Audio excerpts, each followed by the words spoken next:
Zo, dit ziet er luxe uit.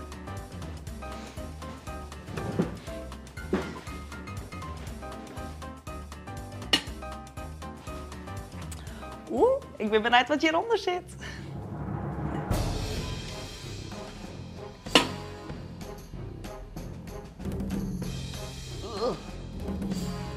Eeuw, gadver, wat is dit? In Friesland eten we toch gewoon een frikandeltje of een gehaktbaltje? Wat moet dit nou weer vaststellen? Kun je je voorstellen dat die mem die rot? Laura, eten! En dat er een struisvogel op die bord lijkt? Nou, ik net. Maar zie het wel, want doet hij naar Zuid-Afrika verhuizen, krijgen de struisvogel er gratis bij.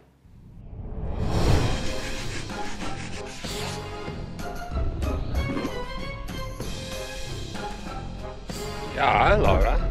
De struisvogel. Die ik erbij hier in Zuid-Afrika. Doe maar zo rustig gewoon doen, boeken. Doe maar rustig gewoon doen. Haast het. Goeie. Goeie. Als mensen een eindje te eten gaan of ze gaan op vakantie, dan nemen ze altijd wat te eten mee. En een van de dingen die ze dan graag eten, is dit. Biltong.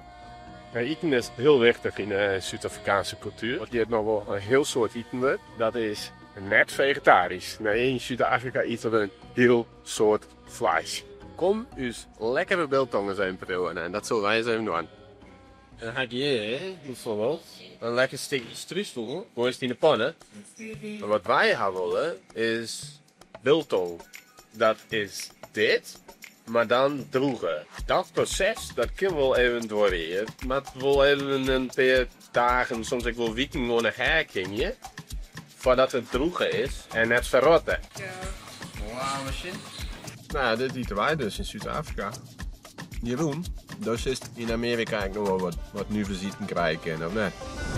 Ja, zie je, dat hebben we zeker. Ik weet niet eens dat je misschien wel weet in Denver en dat laat je in de Rocky Mountain Zone, een heel groot gebergte. Daar heb je een delicatesse en dat heet de Rocky Mountain Oyster. Ik zie meer snel even wat het is, dan zeg ik het proeven en dan vertel ik je wat het is.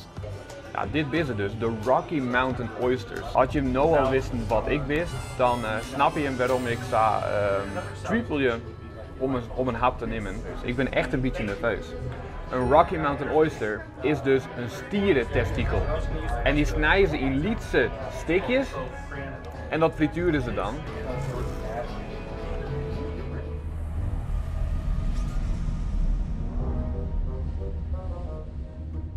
Ja, dit is best lekker.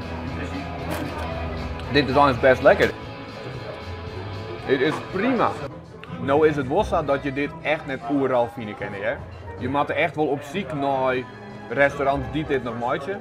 Maar het is wel echt een delicatesse. Het staat wel echt bekend als de delicatesse in Denver en de omjouwing. En ik ken het iedereen horen hier. Hepke, hoe zit het anders bij jou in Frankrijk?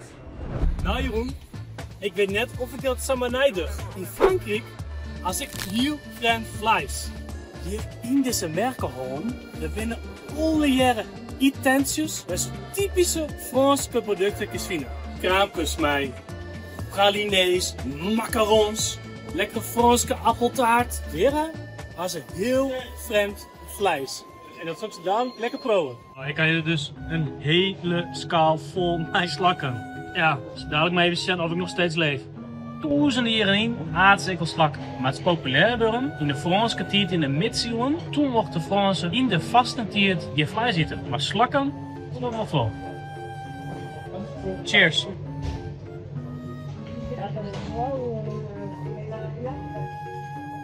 Zal ik er nog een keer bestellen? Dat vind ik me toch wel oud. Maar de smaak is wel goed. Het probleem is alleen dat je eet gewoon een slak. Hé, en hij gezicht. Waar ben je nou? Hoi iedereen, mijn naam is Boukje en ik ben 16 verhuisd naar de overkant van de wereld. Ik ben in het Zeeland, in Nelson. Maar u weet wat ze zeggen, ik is het famke uit Friesland herrie, maar Friesland let uit het feiten. En nou eten we een hele prettig het. En de jongens die vallen, dit wit heim, die jij zit. En ik heb een slachter zoals deze. En die kan dan dieren hierin brengen, is het jam. En ik kan hun salami, spinazie, pasjes, bacon, curry's, hamsteaks. Toen de Europeanen zich settelden in Nieuw-Zeeland en toen ze hier herten brachten, in die geen natuurlijke vijand en groeiden die kuddes enorm. Zoals je hem zien kennen, had die slachter alle lekkere dingen voor ons maken. Dus we gaan herte gehakt, we gaan herte wasjes en we gaan herte hamburgers. Nou hoeven we alleen maar uit te kiezen wat we jongen eten willen. Hey jongens, wat willen jullie eten? Jullie kunnen gaan. Hamburgers, wasjes. Wacht, wat gaan we nou kiezen? Ik weet het net. Hey, ik zal aan de slag, ik moet eten meidje. Doei, onthoor een keer. En zoals juist wel weer dat er over de hele brood verschillende soorten vlees eten wordt. Oh ja, lekker.